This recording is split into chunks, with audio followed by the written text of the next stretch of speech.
subscribe now and press the bell icon. Never miss an update. Hello and welcome everyone. Diploma in chemical engineering with Jaywal Shah में आपका एक बार फिर से स्वागत है। आज मैं आपको equipments of gas liquid operation के बारे में पढ़ाऊंगा, तो मेरे इस वीडियो को अंत तक ज़रूर देखें और अगर कोई डाउट है तो मुझे कमेंट सेक्शन में ज़रूर बताएं। और हाँ, मेरे वीडियो को लाइक और मेरे चैनल को सब्सक्राइब करना बिल्कुल भी ना भूलें। तो चलिए फ्रेंड्स, अपने वीडियो की शुरुआत करते हैं। ये जो equipment for gas liquid operation है, उनका क्लासिफिकेशन दो बेसिस पे होता है। एक है बेस्ड ऑन गैस डिस्पर्जन और एक है बेस्ड ऑन लिक्विड डिस्पर्जन। और ये जो based on gas liquid dispersion है, उसमें स्पार्जर और bubble vessel, mechanical agitated vessel और ट्रे टावर आता है। और ये जो बेस्ड ऑन लिक्विड डिस्पर्जन है, उसमें venturi scrubber, wetted wall column और पैक्ड कॉलम है। तो चलिए फ्रेंड्स, स्पार्ज्ड और बबल वेसल से शुरुआत करते हैं। ये जो स्पार्ज्ड वेसल है वो एक सिलिंडरिकल वेसल है, जिसमें नीचे की ओर स्पार्जर दिया गया है और जो लिक्विड होता है वो ऊपर से स्प्रे होता है। तो इसमें पहले लिक्विड को ऊपर से स्प्रे किया जाता है। उसके बाद जो जो कुछ हद तक जब से लिक्विड में जाता है, तो स्पार्जर की मदद से गैस को लिक्विड में से बबल आउट किया जाता है, जिसकी वजह से हमारा जो मास ट्रांसफ़र ऑपरेशन है वो गैस और लिक्विड के बीच में हो पाता। अपना अगला इक्विपमेंट है mechanically agitated vessel. Mechanical agitated vessel के कंस्ट्रक्शन में एक इम्पेलर, स्पार्जर, बैफल्स, ब्रैकेट्स ये जो ब्रैकेट्स होते हैं ये मैकेनिकली एजिटेटेड को जहाँ पे रखना होता है, उसमें ये सपोर्ट के लिए इस्तेमाल होते हैं। एक मोटर, गियर बॉक्स से हम जो एजिटेटर है उसकी स्पीड को कंट्रोल कर सकते हैं। यहाँ से गैस को बाहर निकलने के लिए जो रिएक्शन हो जाने के बाद जो गैस होता है, उसको बाहर निकलने के लिए वेंट दिया गया है। ये मेन होल है। जब हमारा ऑपरेशन ख़त्म हो जाए और अगर ये इक्विपमेंट को हमको साफ़ करने की ज़रूरत पड़े, उसके लिए मेन होल दिया गया है। फिर और उसमें हम रिएक्शन कैसे हो रहा है वह भी देख सकते हैं। यह जो मैकेनिकली सील है, वो इसलिए यूज़ होता है, ये इसके इस्तेमाल से हम जो लीकेज है उसको रोक सकते हैं। तो इसके लिए इसमें ऑपरेशन करवाने के लिए यह जो इम्पेलर है उसमें दूसरा एक पाइप होता है उसमें से लिक्विड का इनलेट होता है, और जो गैस है वो स्पार्जर में से इनलेट किया जाता है। उसकी जब यह जो है वो बैच और कंटिन्यूअस दोनों तरीके से इस्तेमाल होता है। और इसमें गैस को स्पार्जर की मदद से इन किया जाता है। और जब लिक्विड कुछ हद तक भर जाए तो यहाँ एजिटेटर को ऑन किया जाता है। अपनी रिक्वायरमेंट के हिसाब से उसकी स्पीड रखी जाती है। और जब अपना ऑपरेशन हो जाता है तो वो नीचे के हिस्से से लिक्विड और ऊपर के हिस्से से गैस निकलता है। अपना अगला इक्विपमेंट है ट्रे टावर। इसके नाम से ही पता चलता है कि ये टावर में ट्रे का इस्तेमाल होता होगा। इसमें कंस्ट्रक्शन में gas outlet, gas inlet, liquid outlet, liquid inlet, फिर ट्रे, डाउन कवर का इस्तेमाल इसलिए होता है कि जब लिक्विड जहाँ तक यह वियर दिया गया है वहाँ तक भर जाए, तो डाउन कवर की मदद से ग्रेविटी की वजह से लिक्विड नीचे आ सके।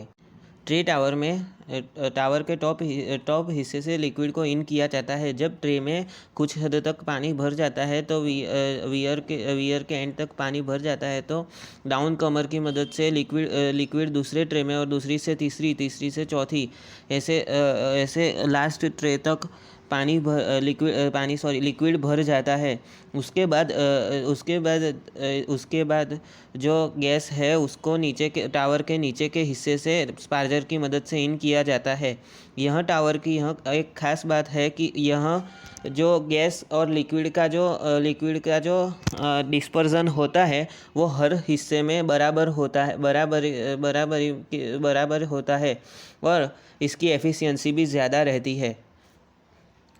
अब जानते हैं कि यह टावर को इस्तेमाल करते समय कौन कौन सी दुविधाओं का सामना करना पड़ता है।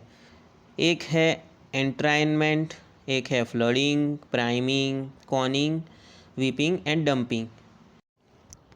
एंट्राइनमेंट ये एक ऐसी कंडीशन है कि जब गैस की वेलोसिटी हाई रहती है जिसकी वजह से गैस की स्ट्रीम के साथ कुछ लिक्विड की ड्रॉपलेट्स भी उसके साथ चली जाती है।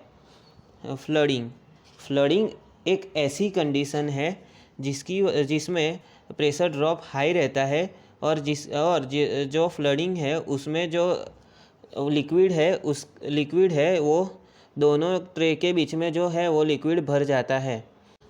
जब गैस की वेलोसिटी हाई हो तब जो परिस्थिति का सामना करना पड़ता है उसे प्राइमिंग कहते हैं। प्राइमिंग की कंडीशन में जो दोनों ट्रे के बीच की जो जगह रहती है वो फोम से भर जाती है। कॉनिंग एक ऐसी कंडीशन है जिसमें लिक्विड का रेट जो है वो बहुत स्लो रहता है और जिसकी वजह से जो गैस की वेलोसिटी हाई ना हो तो भी गैस के साथ लिक्विड जो है वो ऊपर चला जाता है। कुछ लिक्विड के सम ड्रॉपलेट्स जो होते हैं वो उसके साथ चले जाते हैं।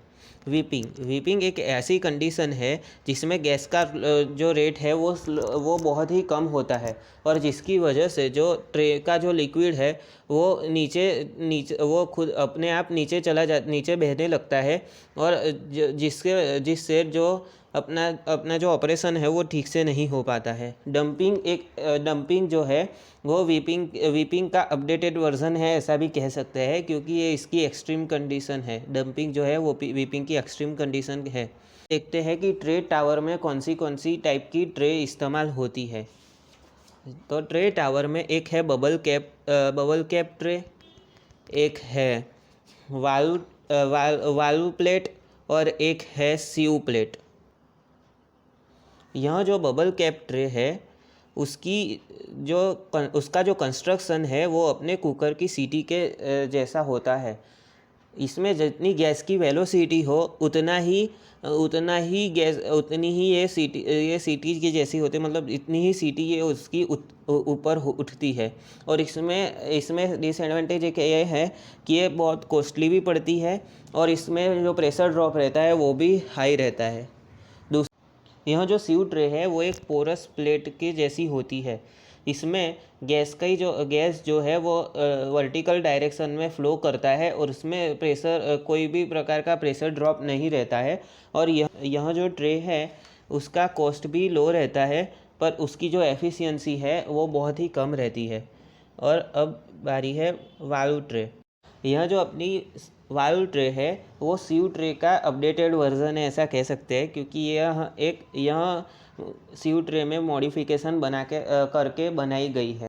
यह ट्रे में जो छिद्र रहते हैं सीव ट्रे के उस पर एक कैप लगा दी जाती है जो लिक्विड के जो गैस के फ्लो से ऊपर और नीचे हो जा सके।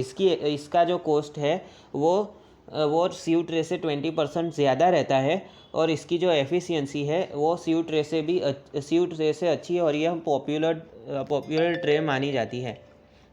तो चलिए फ्रेंड्स, आगे के बारे में अगले वीडियो में चर्चा करेंगे। आज के वीडियो के लिए बस इतना ही। तो मैं आशा रखता हूँ कि मैंने आपको जो कुछ भी समझाने की कोशिश की है वो आपको समझ में आ गई होगी। अगर कोई डाउट रहता है तो मुझे कमेंट सेक्शन में ज़रूर बताएं और मेरी चैनल को सब्सक्राइब और मेरे वीडियो को लाइक करना बिल्कुल भी ना भूलें।